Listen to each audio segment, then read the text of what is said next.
Assalamualaikum warahmatullahi wabarakatuh.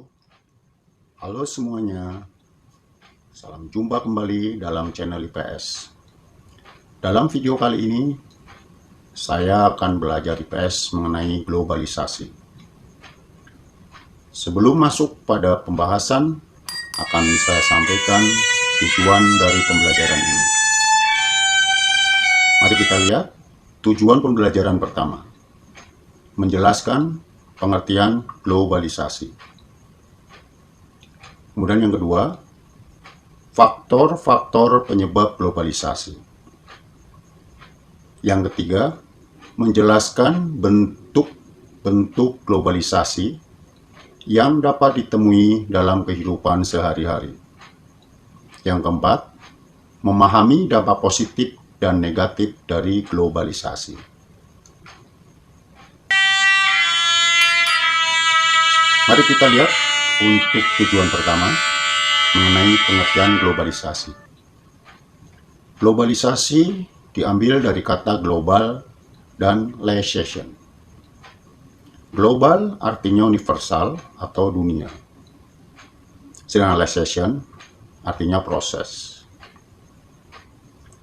Globalisasi pertama kali digunakan oleh Theodore Laffitte pada tahun 1985. Nah, arti globalisasi ialah proses di mana batas-batas negara terasa menjadi sempit karena ada kemudahan dalam interaksi antar negara, baik perdagangan, informasi, gaya hidup, dan bentuk-bentuk interaksi lainnya. Kemudian pendapat dari Selo Sumarjan, globalisasi ialah proses terbentuknya organisasi dan komunikasi antar masyarakat di seluruh dunia untuk mengikuti sistem dan kaidah yang sama. Kemudian untuk faktor penyebab adanya globalisasi ada 3.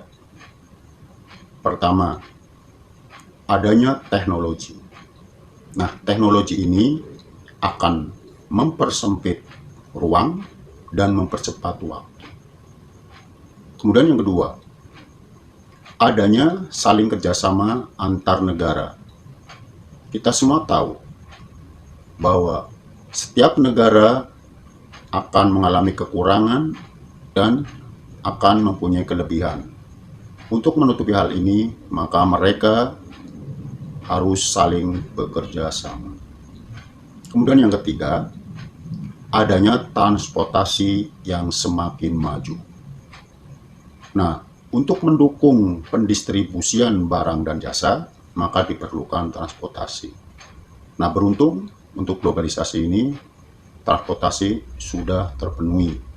Misalkan dari kapal laut, kapal udara, kemudian kereta api, dan lain-lainnya.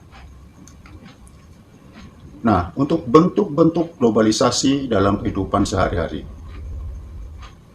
Kita lihat yang pertama, banyak barang luar negeri yang dipasarkan secara bebas. Dan kita pun dapat membeli dengan bebas. Kemudian yang kedua, banyaknya pasar swalayan yang mampu menggeser pasar tradisional. Mengapa pasar swalayan bisa berkembang?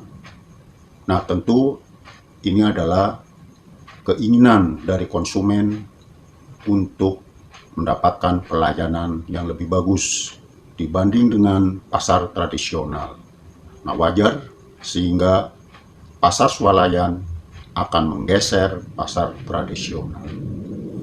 Kemudian yang ketiga, banyak tenaga manusia tergantikan oleh robot maupun mesin. Contoh, para petani menggunakan cangkul untuk menggarap sawah. Nah, sekarang sudah tergantikan oleh traktor. Kemudian kita lihat di negara Jepang, mereka lebih mengutamakan dari kerapian maupun kecepatan. Nah, sehingga mereka mengganti tenaga manusia dengan tenaga robot. Nah, sehingga bisa menghemat biaya, menghemat waktu, dan lain sebagainya. Kemudian yang keempat, perkembangan perdagangan secara online.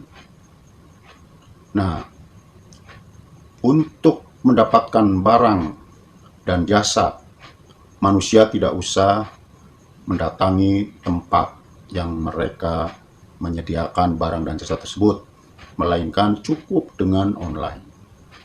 Kemudian yang kelima, transportasi secara online. Kita pun contoh misalkan memesan tiket secara online, kemudian travel online, dan lain-lain. Kemudian yang keenam, meningkat penggunaan dari gadget. Nah, karena gadget ini bisa menyediakan fitur-fitur yang kita perlukan dan orang semakin berminat untuk memiliki gadget. Kemudian yang ketujuh, perkembang teknologi HP. Karena HP merasa diperlukan oleh semua orang untuk membantu kemudahan dalam hidupnya. Kedelapan, banyak penawaran-penawaran pekerja untuk keluar negeri. Nah, sehingga ada kesempatan negara-negara yang mengalami penumpukan pengangguran, mereka bisa bekerja ke luar negeri. Kemudian untuk dampak positif dan negatif adanya globalisasi. Dampak positif, kita banyak sekali menjumpai barang-barang dari negara lain yang membanjiri pasaran, dan kita pun dapat mudah memilih mana yang kita sukai dan mana barang yang berkualitas dengan harga terjangkau oleh kita. Kemudian yang kedua, tingkat daya saing cukup kompetitif. Yang ketiga, dapat memperluas produk dalam negeri. Yang keempat, dapat menyerap banyak tenaga kerja. Kelima, tingkat mobilitas penduduk tinggi. Yang keenam, berkembangnya alat transportasi. Ketujuh, berkembangnya dunia pariwisata. Dan delapan, berkembangnya teknologi, komunikasi, dan informasi. Ada dampak positif, tentu ada dampak negatif. Karena globalisasi akan membawa pengaruh di masyarakat. Nah, dari dampak negatif, yaitu masuknya budaya asing yang tidak sesuai dengan nilai-nilai budaya kita. Kedua, banyak barang-barang yang diselundupkan. Yang ketiga, industri dalam negeri kalah saing dengan industri negara lain, karena negara lain menanam modal berupa industri di negara berkembang termasuk negara kita. Dan yang keempat, masyarakat menjadi konsumtif. Kemudian untuk dampak negatif, ini juga banyak menimbulkan kerusakan lingkungan seperti polusi udara, limbah industri, tingkat kebisingan yang cukup tinggi. Nah, dari materi ini, marilah kita simpulkan mengenai globalisasi.